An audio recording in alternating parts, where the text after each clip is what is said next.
Good morning, students. Last class we discussed Adam Smith welfare definitions, Albert Marshall wealth definitions. Total four definitions there. First definition, wealth definition. Adam Smith wealth definitions. Second definitions, welfare definition written by Albert Marshall. First definitions, wealth definition written by Adam Smith. Second definitions, welfare definition written by Albert Marshall. Now we are going to discuss third definitions, scarcity definitions written by Lionel Robbins. Now today we are going to discuss third definitions, scarcity definitions written by Lionel Robbins.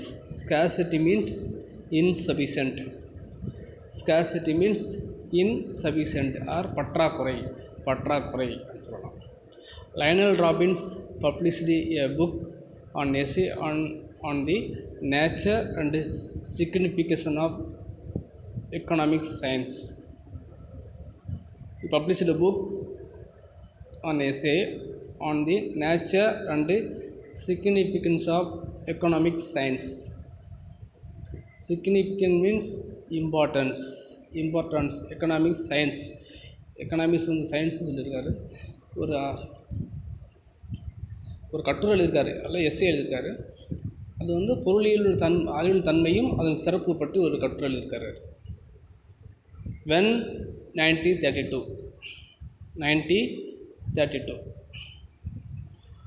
அந்த கட்டுரை என்ன இருக்குன்னு பார்ப்போம். According to him, economics is a science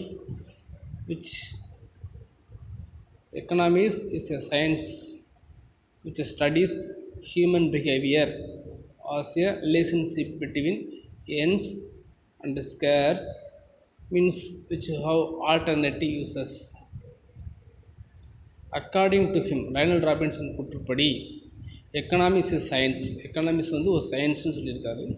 which studies human behaviour பற்றி படிக்கிறது தான் study of human behaviour and relationship between ends. Relationship between ends means human wants. ends means human wants.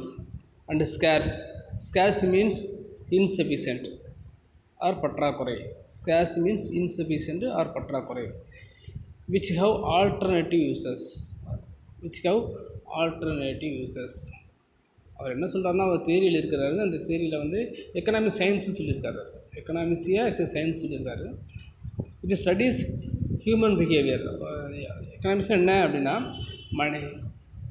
Relationship between ends மனித விருப்பங்களுக்கும் and ஸ்கர்ஸ் and alternative uses மாற்று வழிகளில் பயன்படக்கூடிய பற்றாக்குறையான வளங்களை பற்றி படிக்கிறது தான் economics.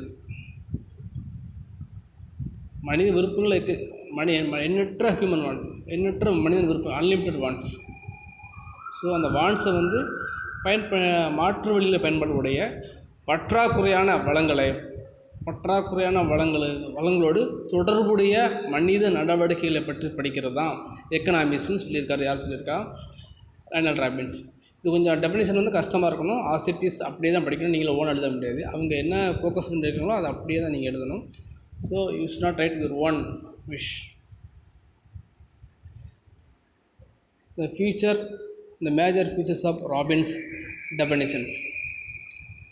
First one, ends refer to human wants. Human beings have unlimited number of wants. See, ends means human wants. Human beings have unlimited number of wants. நமக்கு எண்ணற்ற விருப்பங்கள் இருக்குது, அதுதான் சொல்லியிருக்கேன். Human wants are unlimited wants. Cycle வாங்கினா, two wheeler வாங்கினா Royal Enfield வாங்கினா car வாங்கினா பென்ஸ் கார் வாங்கணும். இப்போ ஒவ்வொருத்தருக்கும் நம்ம வாண்ட்ஸ் வந்து அன்லிமிட்டெட். ஆசைகள் தேவைகள் பெருகி கொண்டே போகிறது. அதான் சொல்லியிருக்காரு. Second points. On the other hand, resources are means that go to satisfy the unlimited human wants are limited or scarce in supply. So wants are unlimited, scarce in supply. Wants அதிகமாக இருக்குது, supply வந்து கம்மியாக இருக்குது. So scarcity of commodity is to be consider only relation to the scarcity of commodity is to be considered only in relation to its demand. Demand is different, desire is different, wants are different. Wants means desire, wants means desire. Demand entire from desire. Demand வேறு, desire வேறு, wants வேறு. வாண்ட்ஸ்னால் desire பண்ணிக்கலாம். வாண்ட்ஸுங்கிறது வந்து ஆசைகள், தேவைகள், நம்ம desire பண்ணுற, ஆசைப்படுறது. Demand means in economic point is different, entire from desire, entire from different from wants. In economic point of view, demand means desire with purchasing power. In economic point of view, demand means desire with purchasing power. Purchasing பவர்னால் தான் நம்ம வந்து desire பண்ண முடியும். Desire பண்ணால் தான் நம்ம demand பண்ண முடியும். பர்ச்சேசிங் பவர் இல்லாமல் வந்து நம்ம டிமாண்ட் பண்ண முடியாது. So wants are unlimited, resource are limited. Supplies வந்து ஸ்கேராக இருக்குது, வாண்ட்ஸ் வந்து அதிகமாக இருக்குது. Third points. Further scarce means capable of having alternative uses. ஆனால் ஸ்கேர்ஸ் இருக்குது, ஆனால் அதுக்கு என்ன இருக்குது, ஆல்டர்னேட்டிவ் யூசஸ் இருக்குது. ஹென்ஸ் ஆகியால் individual creates his wants are satisfy first is most urgent want. So scarce means capable of having alternative uses. Alternative அதுக்கு பதிலாக நம்ம மாற்று வழியில் பயன்படுத்திக்கலாம். நம்ம ஆசைகள் தேவை, ஸ்கேர்ஸ் கம்மியாக இருக்கலாம், அதுக்கு ஆல்டர்னேட்டிவ் யூசஸ் இருக்குது. அல்ல hence individual creates is wants satisfy first is most urgent. இப்போ ஸ்கேர்ஸ் கம்மியாக இருக்கலாம், ஆல்டர்னேட்டிவ் யூஸ் பண்ணுறோம். அந்த ஆல்டர்னேட்டிவில் எது which one is give most urgent, which one is most important, அதுதான் மிக இம்பார்ட்டன்ட். எது வந்து எதுக்கு அதிக முக்கியத்துவம் கொடுக்கணும், எதுக்கு முக்கியத்துவம் கொடுக்கக்கூடாது, அதுதான் அவர் சொல்கிறாரு.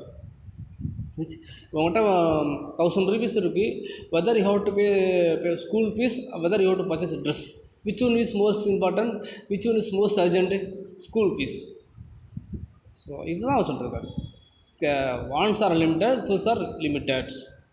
Thus, economics, according to Robbins, science of choice. Science of choice சொல்லியிருக்காரு. தேர்வு செய்யக்கூடிய அறிவியல்னு சொல்லியிருக்காரு. என்ன சொன்னால் தேர்வு செய்யக்கூடிய அறிவியல்னு சொல்லி எக்கனாமிக்ஸ் வந்து ஒரு தேர்வு. ஸோ சாய்ஸ்னாலே ப்ராப்ளம் வந்துடும். ஏதோ which one is give more important, which one is, அதுதான் choice, science of choice. Next, criticism. Robbins does not make any distinction between goods and conducive to human welfare and goods that are not. Robinson does not make any distinction between goods conducive or human welfare and goods that are not. In the production of the rice, alcoholic drinks, scarce resources are used. பாருங்கள், இதில் தீங்கு Robinson பொருள் வந்து எது தீங்கு விளைவிக்கக்கூடிய பொருள், எது நலன் தரக்கூடிய பொருள் பிரிக்கவே இல்லை. மக்களுக்கு எது தீங்கு செய்யக்கூடியது, எது மக்களுக்கு நலன் தரக்கூடிய பொருள் வந்து இட்ஸ் நாட் செப்பரேட்டட், ஒரே மாதிரி தான் அவன் பண்ணியிருக்காரு.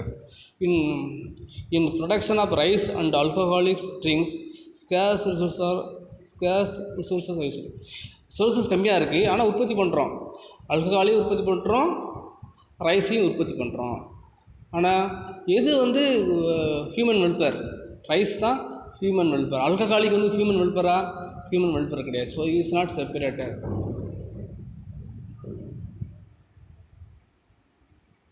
அப்போ மதுபான உற்பத்தி என்பது நலன தருமா, மக்களுக்கு நலன் தராது.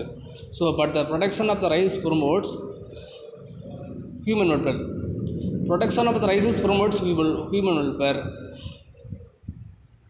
Alcohol does not protection. Alcohol is not good for promote human welfare. Alcohol is not good for promote the human welfare. Rice promotes human welfare. So while that alcoholics drinks does not.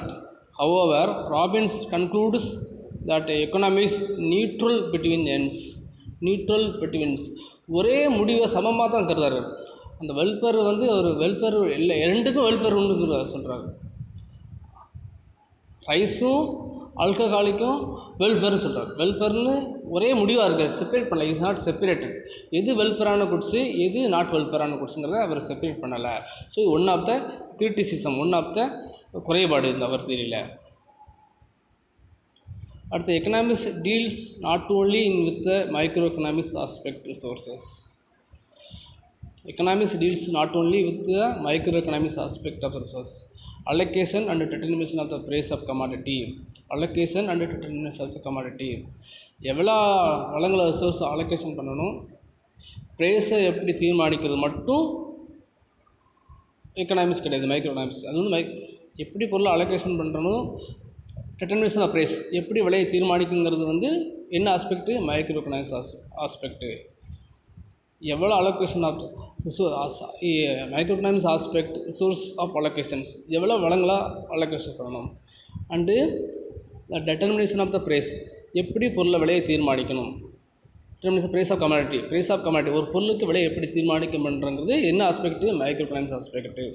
But also with macro economics aspect like how national income is generated.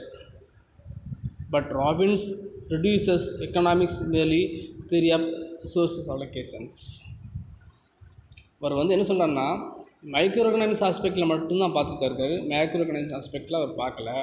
So வழக்கம் அலோகேஷனை வந்து ஒதுக்கீடு செய்கிறது வந்து சுருக்கிட்டான்னு சொல்கிறாங்க. இந்த Robbins reduces economics merely to the theory of resource allocation.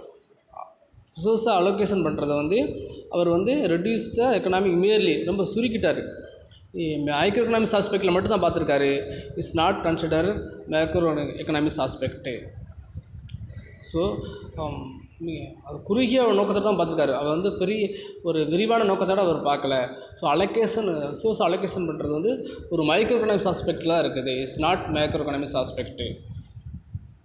Third one, Robinson definition does not cover a theory of economic growth and economic development. Robinson definition வந்து does not cover a theory of economic growth and economic development. Economic க்ரோத்தையும் economic டெவலப்மெண்ட்டையும் அவருடைய theory வந்து cover பண்ணல. So இது one of the criticisms.